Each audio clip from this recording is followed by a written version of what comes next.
Hey there, Adam LoDolce from sexyconfidence.com, where I help the 21st century woman create a love life that she absolutely loves. And in this video right now, I'm going to be talking about the 5 reasons why you might get emotionally attached a little bit too soon. Keep watching.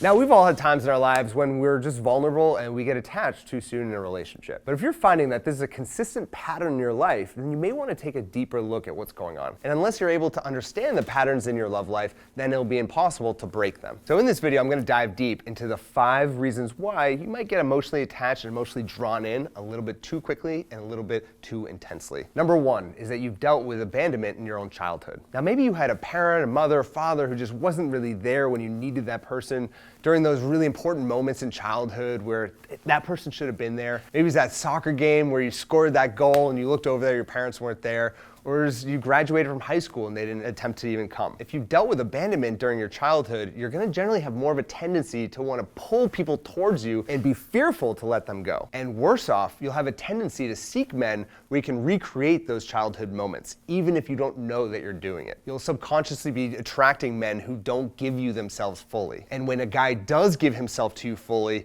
you'll actually lose interest very quickly. And as time goes on in the relationship, you'll constantly be seeking the guy's approval and become dependent on that approval. You'll begin to feed off of it. So if this is you, then I need you to realize this. You are no longer a helpless child. You're an adult who can make decisions for herself. And whatever has happened to you in the past doesn't mean it has to happen in the future. You can now open your heart to men that also want to be with you at the same time. And realize that during those first few months of being in a relationship, you need to make sure you give enough distance and don't allow yourself to just dive in out of fear of losing that person. Number 2 reason is that you might get distracted by the shiny object qualities in a man that don't really matter in the long run. Now, something I've realized over the years of being a dating coach is that the thing that attracts you to someone in the first place is unlikely to be the thing that makes the relationship better. And sometimes that very thing that you were attracted to in the relationship is actually what makes the relationship very difficult. For example, let's say you meet this great guy and he happens to own a couple restaurants.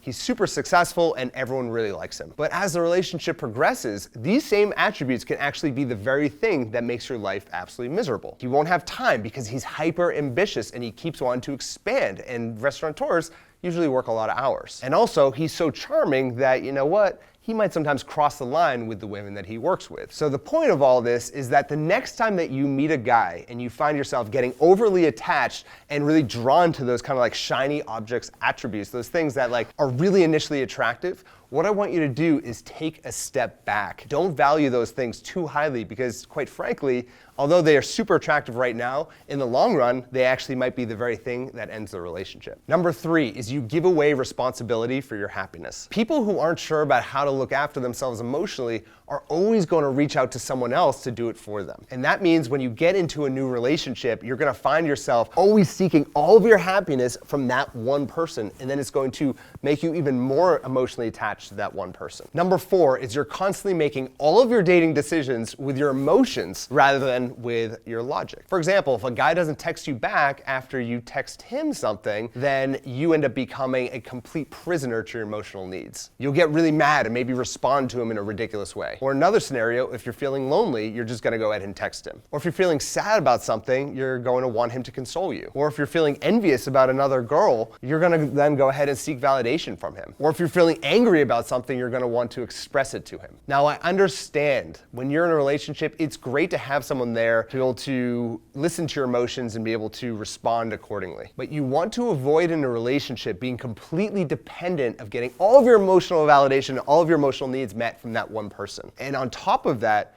you really want to start working on managing your own emotions. I want you to realize that you have total control over your emotions. And if you find that you're constantly reacting based on how you feel in the moment, then it's important to take a step back and maybe develop a practice of meditation and of really learning to calm yourself down before acting accordingly. And finally, the biggest reason why it is that you get emotionally attached to relationships is that you don't believe that you can be happy when you're single. Now, I always say it, The moment that you become happy with your single life is the very moment when a guy will come in and sweep you off your feet. You can be happy being single. It's just something that you need to work on every single day. So I want to hear from you. Which one of these do you struggle from the most? I'd love to hear from you in the comments right there below. And also, if you want more videos like this and more tips to really be able to transform your love life and create that love life you love, go ahead and click right here, and this will take you to a page where you can download my free ebook that's going to show you every single step of the way how to find the relationship that you truly deserve. And on top of that, if you enjoyed this video, please give it a like on YouTube. That would really help me out a lot.